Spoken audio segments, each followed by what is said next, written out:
Olá a todos, sejam muito bem-vindos ao podcast Marketing por Idiotas, onde todas as semanas falamos sobre marketing, negócios e tecnologia. Hoje temos uma convidada, Catarina Antunes. Catarina? Olá. Muito bem-vinda. Catarina, hoje vamos falar sobre... Marcas com Norte, o branding no marketing digital. E eu trago o tema sobre: será que a inteligência artificial está a padronizar o design? Fiquem por aí. Marketing por Idiotas. Olá, sejam muito bem-vindos a mais um episódio de Marketing por Idiotas. Hoje recebemos uma convidada especial, Catarina Antunes, consultora de marketing e estratégia de marca, formadora e oradora, com mais de 20 anos a ligar negócio e criatividade. Para quem não conhece, a Catarina é docente de mestrado no IAD, foi diretora de marketing e comunicação da Janela Digital e Creative Director da Bunker Agency. Trabalha posicionamento, tom de voz, arquitetura de comunicação, integrando design e é reconhecida como speaker no Eurobest e Young Lions. Aliás, foi a primeira dupla a representar Portugal em design. Assinou projetos na área do design para marcas como Navigator Company, Volkswagen, Grupo Amori, Sograp, entre outras. Defende a inteligência artificial como a infraestrutura estratégica para criar sistemas de marcas coerentes, mensuráveis e não apenas criar conteúdo, só porque sim. Catarina, muito bem-vinda. Olá, obrigada. É um prazer ter-te aqui connosco. E, se calhar, antes de passarmos já para o teu tema, uma perguntinha rápida, né? Quando se fala de estratégia de marca, que é uma área que tu trabalhas muito, o que é que tu dirias que é o erro mais comum que as empresas cometem logo do início? É exatamente não ter estratégia. É começar por peças e começar apenas numa componente muito visual e lançar conteúdo sem pensarem num fio condutor em todos os canais. Ou então comunicar sempre a mesma coisa em todos os canais. Não há aqui uma ligação de peças entre todas elas. Como é que tu percebes rapidamente se a marca tem ou não tem identidade? Porque não tem valores diretos, portanto nós não conseguimos ver aqui valores intangíveis, valores tangíveis, portanto não há aqui uma identidade, um tom de comunicação claro entre todas as peças.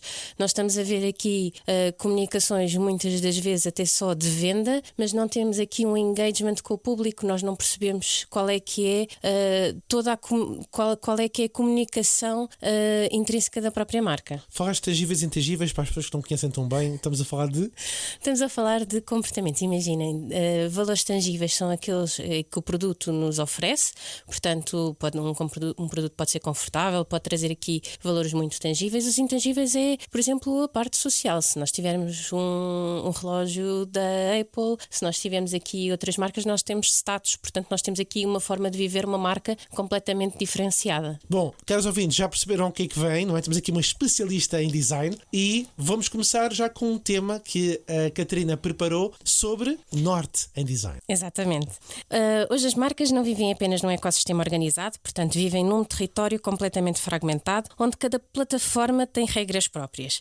E já sabemos que o percurso até à decisão já não é linear, portanto já não temos um funil de vendas completamente definido, é feito de micromomentos e estes estão espalhados no tempo, muitas vezes sem uma continuidade visível, portanto nós temos que agarrar o nosso público em muitos momentos e quando não existe uma visão macro da marca, toda esta estratégia deixa de funcionar como um sistema e passa a ser um conjunto de peças soltas, como eu falava há pouco.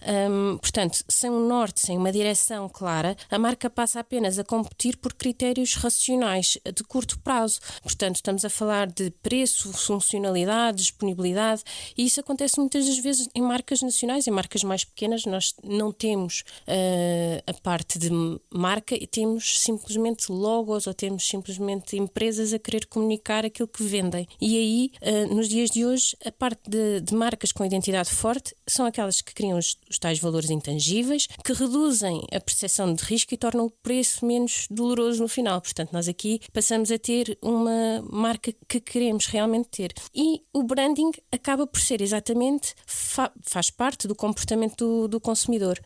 Os dados... Um brand kit ajudava, não é? Diz? Ou ter um brand kitzito. Exato, mas hoje em dia o brand book já não é suficiente, okay, porque nós já estamos a falar numa altura de IA e, portanto, acredito que nós podemos criar desde o desenvolvimento, as marcas podem criar brand systems, okay, ou branding prompts, em que nós podemos já ajudar as próximas equipas. Por exemplo, uma equipa que desenvolva uma marca não quer dizer que seja a equipa que a desenvolve ao longo de X anos. Portanto, às vezes há agências que vão entrando dentro do workflow da própria própria empresa. E, Então, portanto... Em termos de processos, se estivesse a pensar em documentos dentro do arquivo, tu pensarias, portanto, este é interessante, Brand Kit, não é? Um sistema de processos, Brand Systems, um sistema de prompts, Brand Prompts. Exatamente. Quem não tinha pensado nisso, e mais alguma... Não, eu acredito que aqui nós conseguimos Estes já. três. Exato. Ok. E aqui nós já começamos a ter um brand book, mas não é brand book, é um brand book, mas de operação, portanto um ativo que a marca passa a ter, mas que é de operação e não simplesmente consultivo, como muitas vezes nós hoje em dia temos. E é que vai acabar por ajudar quando nós também queremos automatizar esses mesmos processos, e vai ajudar as equipas a automatizar muito processos,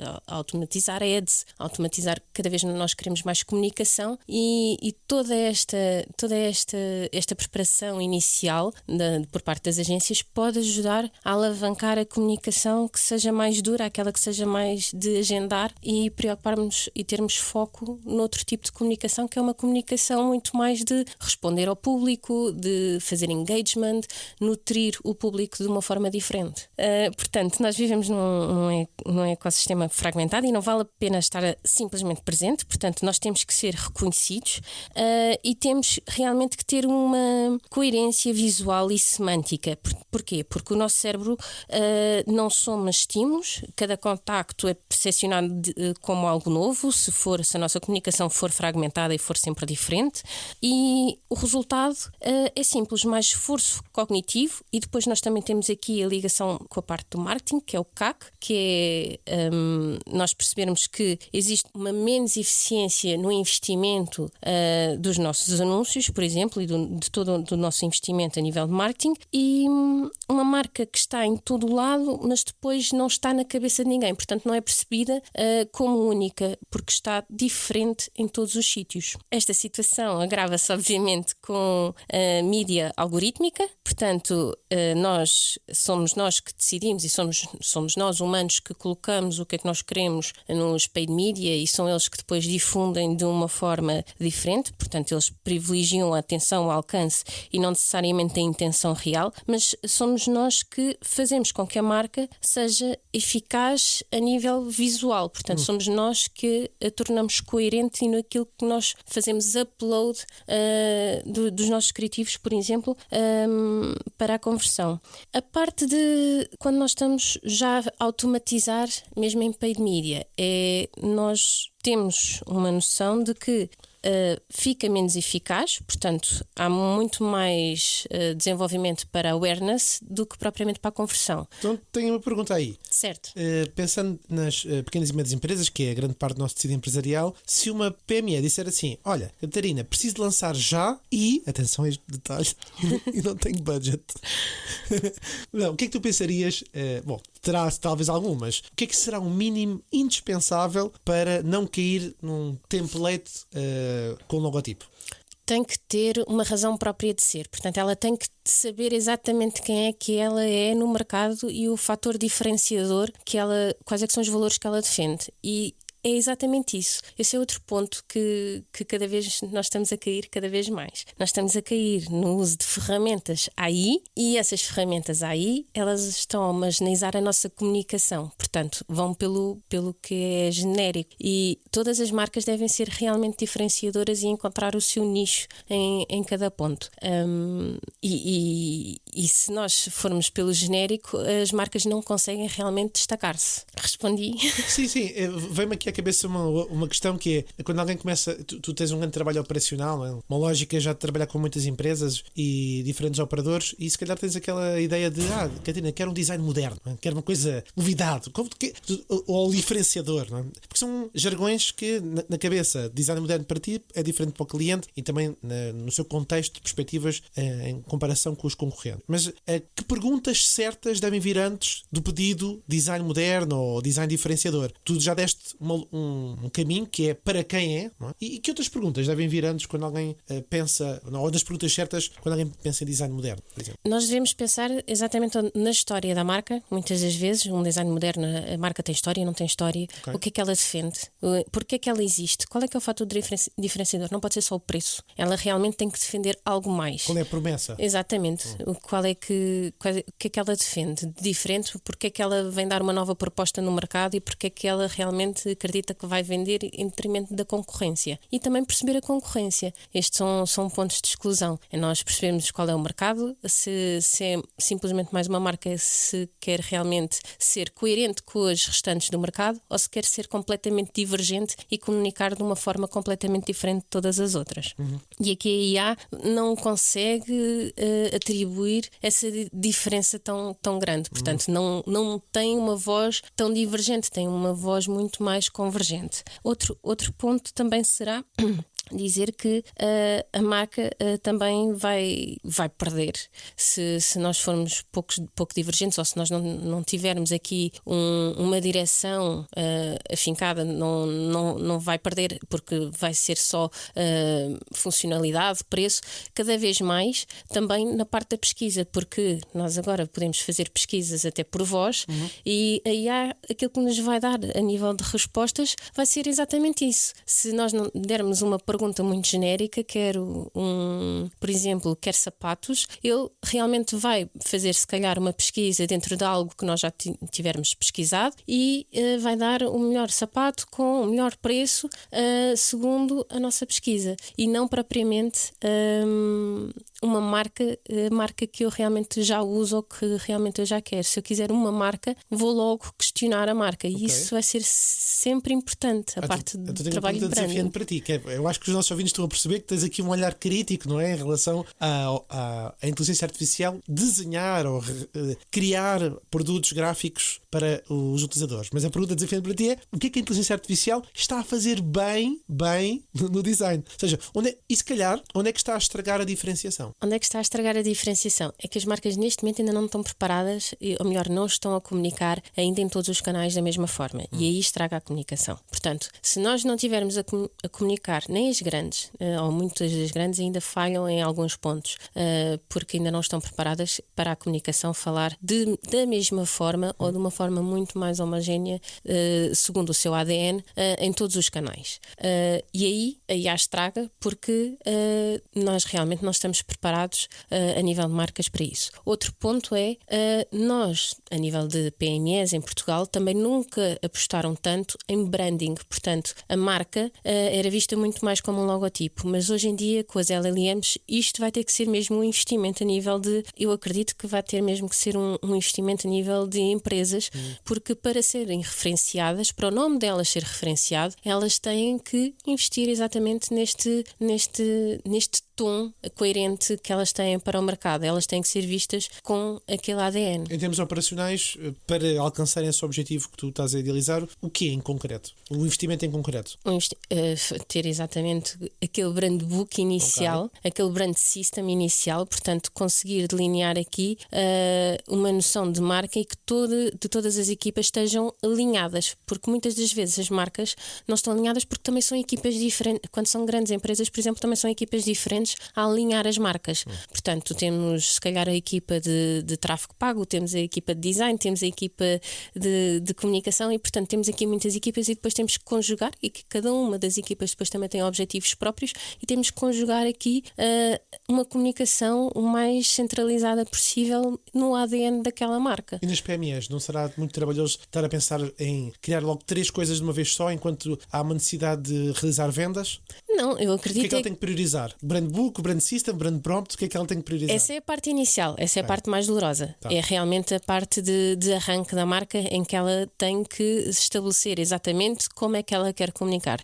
Depois tudo o resto, obviamente, vai ter menos pontos de contacto, provavelmente também vai ter menos canais de comunicação e, portanto, também vai ser mais facilitador com a automatização, com a IA, vai-se focar exatamente nos pontos mais determinantes de onde deve focar a diferenciação do tom de comunicação. E já aí está uma escolha, porque a maior parte das marcas ou dos gestores já se sentem compelidos a entrar logo em 3 ou 4 ou 5 redes sociais, porque os concorrentes também lá estão, sem perceber se calhar o esforço que é necessário para criar todo esse material. Não, mas a IA faz. E aí às vezes cai-se num buraco sem fundo. Exatamente. Tu tens aí mais qualquer coisa para acrescentar ao teu tema, não é? tenho aqui que a identidade é própria da origem e, portanto, a IA é simplesmente uma ferramenta. A identidade passa a funcionar como system prompt, portanto, brand system, e a parte da voz, que cada vez nós queremos comunicar ou queremos fazer perguntas à IA, ela tem realmente que responder com a nossa marca. Perfeito. Então, na linha das perguntas que estávamos aqui a abordar, para ti, quais são, digamos assim, falámos da inteligência artificial a criar design, quais são os 3 sinais óbvios? Quer dizer, vamos lá ver, também não há assim ainda tanta gente a usar, mas é por isso que os nossos ouvintes querem estar sempre a ouvir este podcast, porque estamos na crista da onda, já antever que muita gente vai usar a inteligência artificial para criar grafismo. Mas quais são os 3 sinais óbvios, pensando em site, em que tu dizes, isto aqui vai feito por inteligência artificial ou por um template? Mas, atenção, há aqui um ponto, é que tu tens um olhar clínico, não é? Tu tens um olhar já de muita experiência de anos a trabalhar nisto. Mas 3 sinais óbvios que qualquer pessoa conseguir identificar que é um template ou feito por inteligência artificial. A parte do user experience, a experiência do utilizador dentro do próprio site, como é que ele está desenhado, como é que ele está pensado, porque hoje em dia os sites começam a ser muito chapa 5. Isso não poderá ser uma vantagem, pergunto eu, que há um sistema de correlacional do olhar, para onde é que ele vai. Não sei, pergunto, desafiante. Claro que sim, mas aí é o tal ponto de como é que o designer e o criativo conseguem dar a volta a toda essa questão. É o olhar, também estarmos bem posicionados a nível de conteúdo, a nível de SEO, GEO, como quiseres, mas também ter esta experiência do utilizador, porque senão hoje em dia depois quem é que vai aos nossos sites, não é? Vai ser só a inteligência artificial a ir buscar informação, ou nós vamos estar só a desenhar sites para que depois o conteúdo seja replicado noutro sítio? Nós aqui queremos também criar a experiência da marca dentro do próprio website.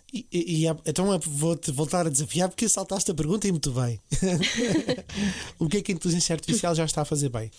O que é que a inteligência artificial já está a fazer bem? No design, se calhar vamos só focar-nos no tópico aqui. Ok, no design.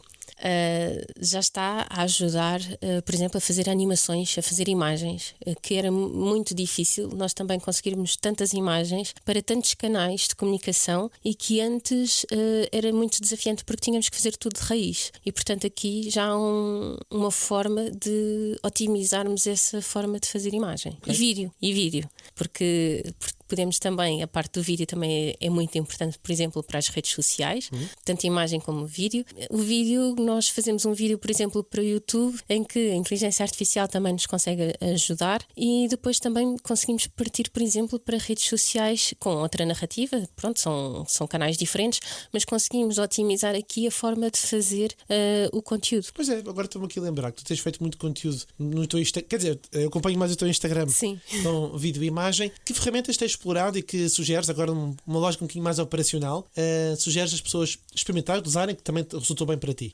Olha, tenho usado muito o Kling, tenho usado o Flow, que também é uma nova ferramenta da Google. Estou ansiosa também. O Flow permite fazer o VO3, não é? Sim. Os tais vídeos, também criação de imagens. Exatamente. Estou ansiosa por uma que vai sair, que é o Pomeli, que é a parte de branding para o desdobramento de marca. Portanto, ainda não saiu em Portugal, já saiu nos Estados Unidos, mas ainda não saiu em Portugal. Depois também uso ferramentas como o CapCut para juntar toda a parte de vídeo, e utilizo muito o Crea, por exemplo, e o Midjourney. Crea com capa, para quem estiver à procura. Exatamente. Portanto, são ferramentas do dia a dia. E de repente tivemos aqui o Tech Stack de Catarina Antunes. Já acabou o episódio. Não. Exato. Mas eu quero pegar ali num tema interessante que tu.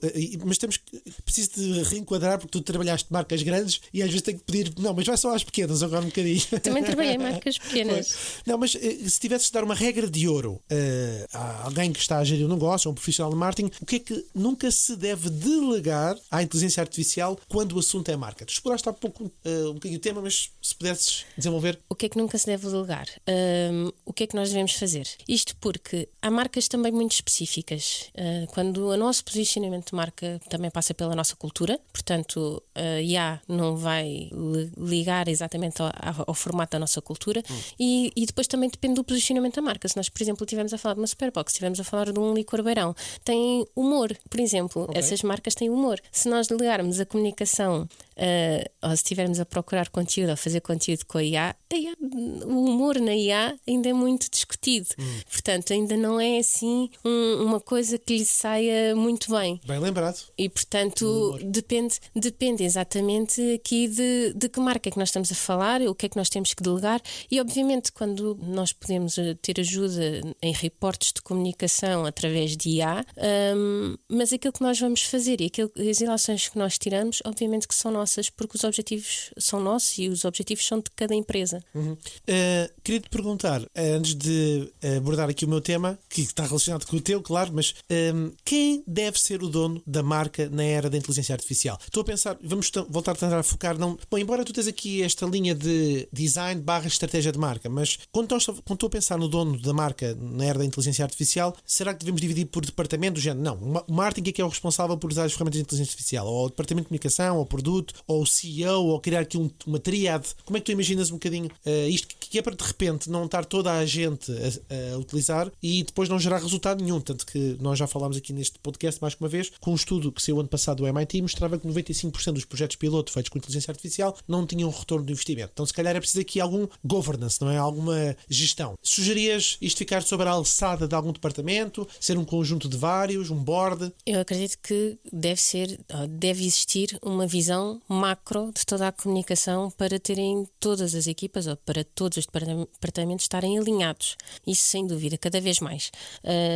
Até com a minha experiência isso é fulcral, porque cada um vai ter os seus objetivos e uns vão ser mais a nível de conteúdo, outros vão ser mais a nível de imagem, e toda a comunicação, toda ela tem que casar. E quanto mais a comunicação nós fizermos, mais dramático isso se torna. Portanto, realmente, se não houver um board, tem que haver aqui um fator de decisão, alguém que assuma essa estratégia inicial, essa estratégia macro. E para PMEs provavelmente não será um board, mas será uma pessoa que realmente consiga delinear uma estratégia e que tenha conhecimento, pelo menos, de A a Z, de como é que as coisas devem realmente interligar. Ter um especialista dentro da empresa, alguém muito focado. Ou externo, ok. Mas que a empresa tenha uma noção sobre a realidade. Exatamente. Eu acredito que isso será o que cada um deverá adotar, até porque se não o adotar vai continuar a ter esta questão de a resposta não vai ser a marca daquela empresa, vai ser outra, e nós temos uma data de marcas, que são uma panóplia de marcas em que nós acreditamos, ou 5, 6 marcas em que nós acreditamos por produto, e são essas que vão ser lembradas e são essas que vão ser compradas no final do dia. Pode não ser uma única marca, mas esse é o estado em que realmente, quando nós estamos a fazer uma compra, porque os portugueses são um pouco também leais às marcas, hoje em dia, e é por isso que deve haver também um investimento cada vez maior em branding, exatamente nesta formação não só das próprias empresas, mas depois das pessoas que também estarem mais ligadas a essas marcas que hoje em dia ainda não estão. Super, super interessante. Bom, mais informações para um especialista interno, catarinaantunes.pt. Muito bem, então tenho aqui algumas perguntas que deixei mais picantes, mais polémicas para o final, Catarina, que é para nós conseguirmos atiçar aqui a atenção dos nossos ouvintes. Boa. Vou então partilhar o meu tema com o título: A inteligência artificial está a padronizar o design? Será?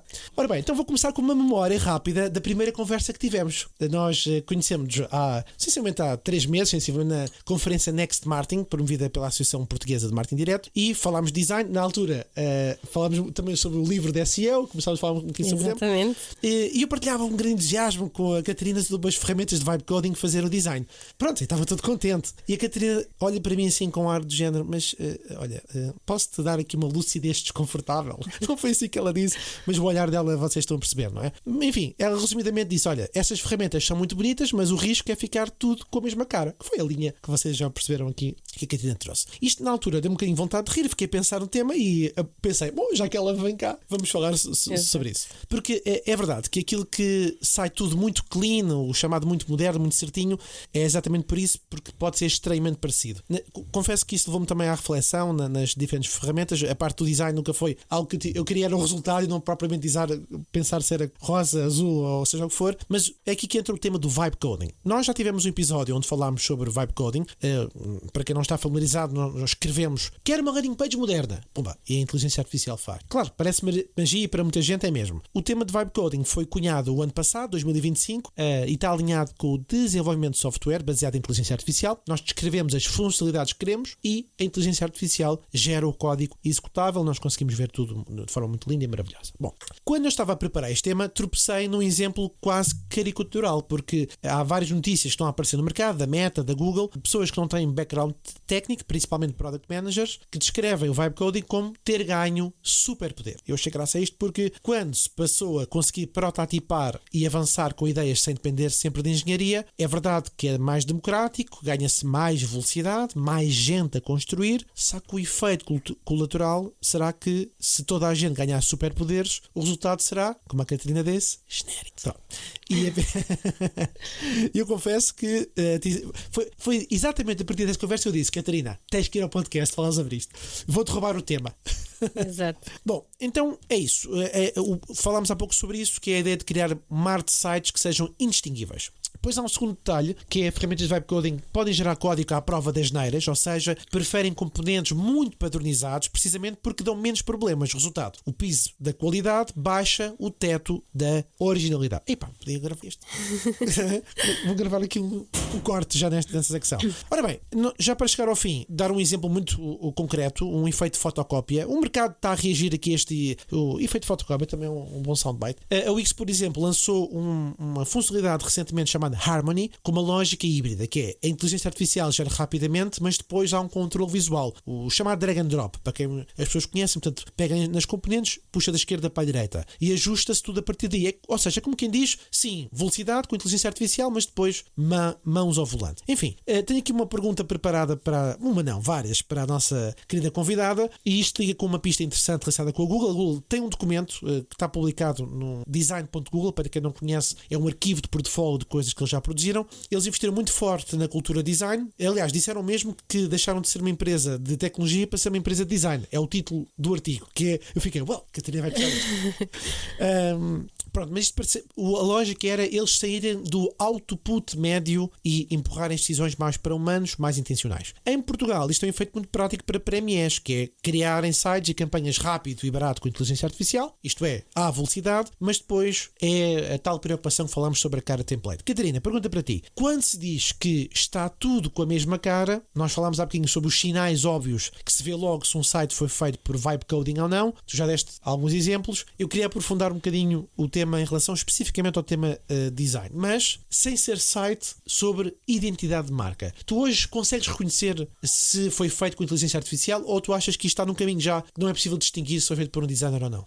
Não, eu já consigo distinguir, mas como uma pessoa que já anda também muito atenta a todos estes sinais, eu consigo perceber quando normalmente é feito por IA ou por vibe coding ou não. No entanto, sempre existiram templates e isso também era notório, e é possível também perceber se já era utilizado templates ou não, mas claramente consigo distinguir quando é feito por um designer e quando é feito quando aquela peça é desenhada do início ao fim por uma equipa criativa. Ok. Aí sim, há um salto muito grande de diferenciação, porque a experiência é totalmente diferente. Nós hoje em dia conseguimos ter uma experiência em, por exemplo, podemos ter uma peça que é digital, portanto estás a misturar, imagina, uma campanha de offline com online, de ir até ao site, e essa campanha... Exemplo, que não corre. Neste momento não está a ocorrer nenhuma, mas há campanhas em que, por exemplo, tu vês o MUPI, tu tiras o QR Code e depois podes substituir por um produto. Portanto, tu estás num momento em que o offline supostamente já não te dá aquela resposta mensurável, mas ao mesmo tempo aqui já consegues mensurar de outra forma. Portanto, quantas trocas é que existiram? Portanto, a pessoa avalia, imagina, chega a um bar, está lá escrito, avalie-me com 5 estrelas e recebes um shot. restaurante e a pessoa dá as 5 estrelas e vai ao bar e bebe, é isso. Não, estava a passar, por exemplo, por uma landing page. Se passar por uma landing page e essa landing page tiver um código e tu trocares por um produto. Muito bem. Voltando ali ao tema do design, o design bonito, será que o design bonito virou uma commodity? Tu concordas que a partir de 2026 o chamado parecer premium vai ser o mínimo e quem não tiver uma identidade vai competir só pelo preço? Eu acredito que as marcas cada vez mais vão tentar não ser perfeitas. Portanto, essa parte de ideia de premium não vai ser exatamente assim. Acredito que as marcas vão cada vez mais comunicar a nível de bastidores, câmaras mais tremidas. Isto porque nós já temos a noção do que a AI é capaz de fazer, mas nós queremos realmente humanizar as marcas e nós queremos fazer com que as marcas sejam mais próximas das pessoas. Sobre o tema do vibe coding em relação ao tema do design, eu há bocadinho partilhei o exemplo do Wix Harmony, ou seja, um híbrido entre inteligência artificial com editor visual, ou seja, o Wix está aqui a tentar ter uma resposta direta à rigidez do vibe coding, onde a pessoa depois faz um reajustamento. A Webflow também tem uma lógica que chama-se Webflow AI, que é gerar a estrutura e depois um guia de estilo e depois a pessoa refina com o designer, que é o programa que eles têm de layout e estrutura. Existe também o Figma Make, que permite gerar o Design Systems, que foi um dos tópicos que a Catarina já aqui falou. Portanto, a lógica é mais ou menos a mesma, que é se o risco é a inteligência artificial e buscar a tal média, então a inteligência artificial dá-se uma grade de marca, o tokens, componentes, regras, depois a Figma consegue empurrar as ferramentas para transformar aquilo num design mais rebuscado. Há também uma ferramenta interessante, portanto, Wix Harmony, Webflow AI, Figma Make, depois os links ficam em marketingporidiotas.net. Uma outra ferramenta interessante para explorar é o Google Stitch, que gera variantes com user experience e código a partir de prompts e referências. O Stitch está dentro da Google Apps e foca-se em acelerar a user experience com várias variáveis. E para fechar, para isto não ficar muito maçudo de ferramentas, mas pode ser muito interessante para quem está à procura de uma solução operacional, o Framer AI, que tem um fundo de construção de sites, que empurra um pouco a lógica do design, para quem tem uma página em branco e incentiva a fazer edições. Bom, Catarina, isto são alguns exemplos daquilo que o mercado tem vindo a oferecer e a pergunta muito bruta, digamos assim, curta é se esta lógica de ferramentas de vibe coding não está a matar o portfólio. Ou seja, ainda faz sentido contratar um designer hoje, vamos começar só o júnior, provocador, eu disse que era provocatório para o final. Ou o mercado vai preferir estes curadores que sabem dirigir a inteligência artificial? Não, eu acredito que continua a ser necessário os designers em toda a experiência. Portanto, são eles que acabam por ter uma noção diferenciada da jornada do consumidor. Portanto, dá-nos esta experiência e aí vai ser determinante. Quando nós queremos um canal que seja simplesmente para uma conversão mais leve, para uma coisa mais operacional, sim, todas essas ferramentas fazem todo o sentido, porque estão aqui a operacionalizar algo que vai simplesmente beber ao tom da marca já inicial e delineado pelo designer e pela equipa criativa, e vai ser simplesmente um canal ou de conversão ou de mais operacional. Tu achas que a inteligência artificial está a tornar as equipas menos exigentes com qualidade porque, exemplo, está bom o suficiente? A minha pergunta no fundo é como é que se combate isto sem perder a velocidade? Neste momento, esse é um dos grandes desafios de todas as equipas, é realmente conseguirem estar a produzir peças à velocidade que nós vemos em todos os canais, que são muitas, e realmente a qualidade não baixar. Este é realmente um grande desafio, porque também quem está a gerir tem umas expectativas em que ainda não automatizou tudo, em que a identidade ainda não está completamente na base e a base ainda não está completamente desenvolvida, e isso sim vai fazer com que as equipas tenham muito mais dificuldade em responder. Tu há pouquinho usaste uma expressão e que agora fizeste lembrar também com essa resposta de há uma velocidade em responder, se calhar pode haver coisas feitas um bocadinho meia bola e força só para ter uma cosmética bonita no Instagram ou noutras redes sociais. Tu achas que a inteligência artificial está a tornar isto óbvio, é isso? Sim, aliás, nós conseguimos muitas das vezes em muitas publicações, em muita comunicação, perceber que aquela comunicação foi tirada, não tem uma intenção real, portanto, e não é medida como uma intenção real por comunicação. É simplesmente eu tenho que comunicar em X canais X vezes, e isso faz com que a empresa esteja a comunicar, mas sem intenção nenhuma, sem orientação clara nenhuma. E ao final do mês nós vemos que as conversões e a ligação com a marca não são assim não são objetivas. Portanto, nós estamos a comunicar, mas sem intenção real. Portanto, aquilo que é necessário fazer é passar a cada comunicação, a cada post, a cada canal, uma intenção real e qual é que é o objetivo que eu quero alcançar, quais é que são os KPIs que eu vou analisar naquela determinada comunicação e não ser